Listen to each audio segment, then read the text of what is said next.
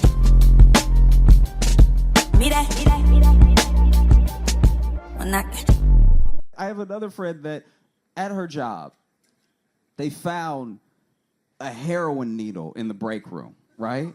So like you skipped like you went straight to like the druggy drug, like top drugs. Like this is just drugs now, you know what I mean? So I understand everyone was freaked out and they found it like on the table, like not even throw away. They didn't even try to hide that they were doing heroin at work, you know? But then she told me, she was like, yeah, so we found this heroin needle in the break room and we couldn't figure out whose it was. And I was like, if you can't figure out whose heroin needle that was, that's the best person at their job, all right? They are not letting heroin affect their quality of work, okay? Either they're the best person at their job or y'all all suck. Y'all are all doing a heroin level of job at this job. You don't need to drug test anybody, you know? All you need to do is get some oil, some grease, just slick it up the floor a little bit, all right? Let everybody fall, okay? Whoever take too long to get up is clearly on heroin. All right? Also, if they take too long to fall, if they slip like, that's a heroin fall. That's your man right there. Hey, thanks so much for watching. Please like and subscribe, hit the notification bell, and tell a friend. That would be a huge help if you tell people about it. Sharing is great. There's like a share button, but if you tell people, they might click on it.